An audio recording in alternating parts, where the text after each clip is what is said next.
तो आपके लिए दूसरा क्वेश्चन नंबर लेकर आ गए हैं शून्यक निकालने के लिए। प्रश्नावली वही है 2.2। क्वेश्चन नंबर फर्स्ट का दूसरा है 4s² माइनस 4s प्लस 1 दिया हुआ है। आपको क्या करना है, सबसे पहले हल करना है, हल लिखना है। और आपको पता है ये द्विघात बहुपद में फर्स्ट इंटू लास्ट को गुना करना है, और गुना करने के बाद जो उसका गुणनखंड आएगा उसको जोड़ने या घटाने पर बीच वाला के बराबर आना चाहिए। तो यहाँ पे 4s² को 4s² करेंगे, 4s² माइनस, अब 4 को हम लोग गुणनखंड करेंगे, 1 से गुना करने पे तो 4 ही आएगा, लेकिन 2 इंटू 2 करेंगे तो क्या हो जाएगा, 4 हो जाएगा। तो यहाँ पे minus 2s minus 2s plus 1 के 1 कर देंगे। अब क्या करना है, दो गो के साथ ऐसे आप लोग को जोड़ा लगा लेना है। जोड़ा लगाने के बाद इसमें से कुछ कॉमन लेना है और इसमें से भी कॉमन लेना है।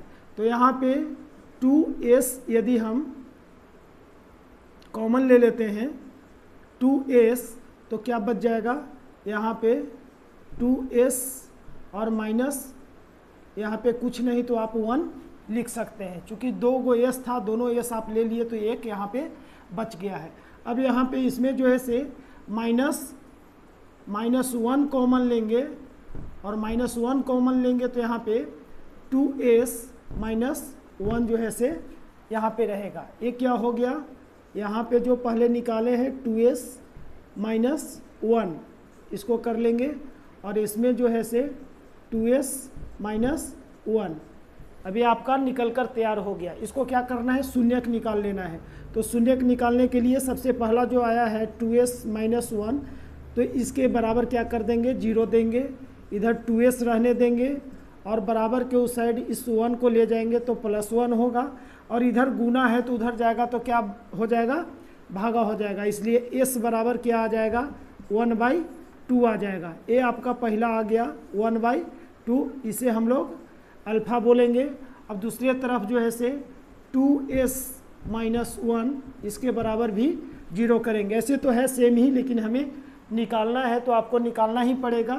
क्या करेंगे, 2s इक्वल टू इधर भी आपका प्लस 1 हो जाएगा, तो इधर s बराबर क्या हो जाएगा 1/2। ये भी s का मान उतना ही आया 1/2। तो एक को मान लेंगे अल्फ़ा, एक को मान लेंगे अल्फ़ा, अल्फ़ा बराबर 1/2, और दूसरे को मान लेंगे बीटा, और बीटा बराबर भी क्या आया 1/2। अब क्या करना है, आपको सत्यता की जांच करना है।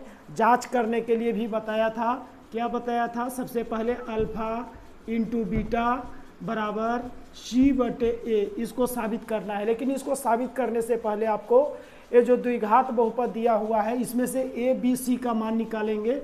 तो यहाँ देखेंगे a का मान आ जाएगा 4, b का मान जो है -4 और c का मान जो है से 1 आ जाएगा। यहाँ पे आप लोग देख लेंगे, लिखने की कोई आवश्यकता नहीं है।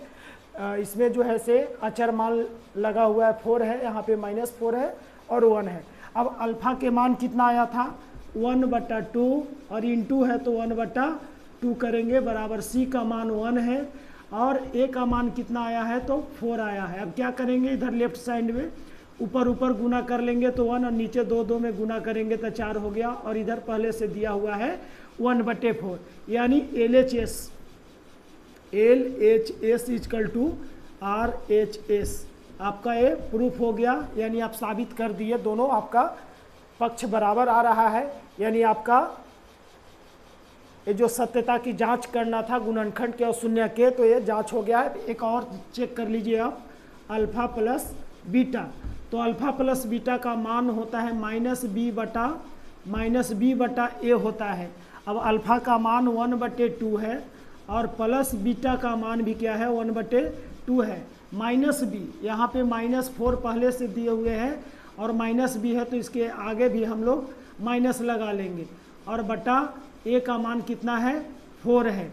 अब यहाँ पे एलसीएम निकालना है तो 2 और 2 का एलसीएम निकालेंगे तो 2 ही होगा, और 2 निकालने के बाद इसमें क्या होगा 1 + 1 इक्वल टू, यहाँ पे क्या हो जाएगा माइनस माइनस प्लस हो जाएगा, यानी 4/4। 4 से 4 क्या हो गया, कट गया, यानी 1 आया। यहाँ पे 2/2 है, 2 से 2 कट जाएगा तो 1 बराबर 1। दोनों तरफ क्या हो गया 1 बराबर 1 आ गया, इसलिए यहाँ पे भी आप लिख सकते हैं LHS इजकल टू RHS। ये भी आपका साबित हो गया। यही आपको सत्यता की जांच करनी है, यानी दोनों तरफ जब बराबर आ जाए तो ये आपका अल्फा और बीटा का मान निकाला हुआ, शून्यक निकाला हुआ आपका सही है। तो अगर अच्छा लगा होगा तो आप इसे लाइक ज़रूर कर देंगे। Many many thank you.